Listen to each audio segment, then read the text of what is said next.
Hidup ialah sebuah perjalanan dan setiap langkah yang kita pilih akan menentukan arah pengakhiran. Hai semua, Assalamualaikum dan salam sejahtera. Hari ini, saya hendak berkongsi sebuah buku yang betul-betul lain daripada yang lain. Buku bertajuk Silat Warrior Government Special Academy karya Sharina Elisa. Daripada tajuk pun nampak gah kan? Sebelum saya mengulas lebih mendalam, izinkan saya memperkenalkan diri terlebih dahulu. Nama diberi Nurdia Sarina, berusia 12 tahun dan merupakan murid tahun 6 di Sekolah Kebangsaan Tanjung Rambutan.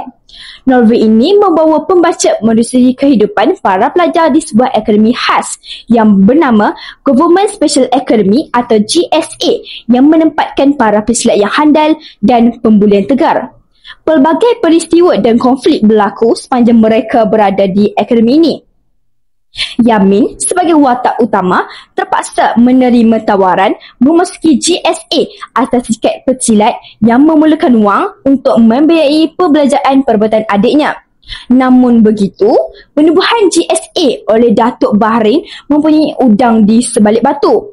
Beliau mencari waris pahlawan Albab yang mampu mengeluarkan keris daripada sarungnya sebagai kunci bagi membuka pintu yang mempunyai harta peninggalan pahlawan tersebut.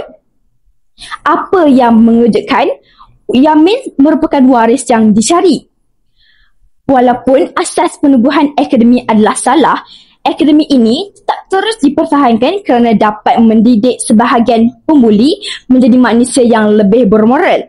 Saya juga sangat menyokong sekiranya Malaysia menubuhkan akademi sebegini bagi membendung kejadian buli yang semakin berluasa. Para pesilat ditawarkan sebagai pelajar akademi bagi mengimbangi situasi jika berlakunya pergaduhan antara para pembuli. Selain itu, dengan memilih rakan yang lebih baik, sekurang-kurangnya dapat mempengaruhi sikap para pembuli ke arah yang positif.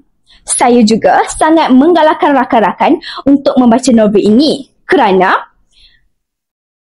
selain daripada elemen aksi, novel ini turut menyampaikan mesej tentang pentingnya mengangkat nilai disiplin, persahabatan dan kesatuan dalam kalangan belia. Ia juga sangat sesuai dijadikan bahan bacaan untuk golongan belia, remaja yang mencari inspirasi dalam bentuk hiburan yang mendidik. Syabas diucapkan kepada Sharina Elisa atas karya yang membanggakan ini. Sekian, terima kasih.